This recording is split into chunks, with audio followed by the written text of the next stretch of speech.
कभी आपको भी ऐसा लगा है कि आप कुछ और बन सकते थे, लेकिन किसी और के कहने पर आपने अपने रास्ते बदल लिए? जंगल के एक कोने में एक छोटी चिड़िया रहती थी। नाम था नन्ही।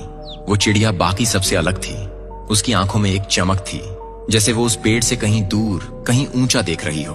वो अक्सर पूछती, हम हर दिन यही उड़ते हैं, बस तालाब, जामुन का पेड़ और वापस घोंसला। क्या जंगल के बाहर कुछ नहीं है?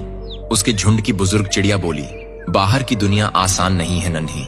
वहां शिकारी हैं जो सिर्फ पंख नहीं, सपने तोड़ देते हैं। और कई बार अकेलापन इतना गहरा होता है कि अपनी ही आवाज डराने लगती है। बंदर ने हंसकर कहा, इतना सोचती क्यों है? उड़ तो सकती है, लेकिन क्या लौट भी पाएगी? नन्ही चुप रही, लेकिन उसके भीतर कुछ लगातार बोल रहा था, अगर मैं नहीं गई तो मैं कभी जान नहीं पाऊंगी कि मैं क्या हूं। और एक सुबह जब सब सो रहे थे, वो उड़ गई, बिना बताए, बिना रुके। ऊंचाई जैसी उसने कभी महसूस नहीं की थी। पहाड़, मैदान, सूखे पेड़, चमकते तालाब और फिर खुलापन। ना कोई सीमा, ना कोई झुंड, बस हवा और वो। लेकिन कुछ ही घंटों में थकान, डर, अकेलापन घेरने लगे। कहीं बैठने की जगह नहीं, कोई दिशा नहीं।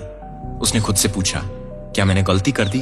और तभी एक दूर की चिड़िया दिखी जो मुस्कुराते हुए बोली, हर उड़ान में डर होता है, पर अगर तू रुकती तो तू ये कभी जानती ही नहीं कि तुझमें इतना दम है। नन्ही लौट आई, लेकिन वो वैसी नहीं थी जैसी गई थी। उसके पंखों में अब उड़ान से ज्यादा विश्वास था। उसने बाकियों को वो दुनिया दिखाई जो किसी ने देखी ही नहीं थी। हम सभी उस नन्ही चिड़िया की तरह हैं। हमारे अंदर कुछ और बनने की चाह होती है, कुछ और देखने की, कुछ नया करने की। लेकिन हमारा झुंड यानी समाज, परिवार, दोस्त अक्सर हमें सुरक्षा के नाम पर रोकता है। और ये रोक बुरी नहीं होती, लेकिन अगर हम कभी उड़ान ही न भरें तो हम कभी जान ही नहीं पाएंगे कि हम उड़ सकते थे। जो डर से बाहर निकलता है वही असली दुनिया देखता है, और जो लौटता है वो सिर्फ अपने लिए नहीं बल्कि सबको नई सोच देने के लिए लौटता है।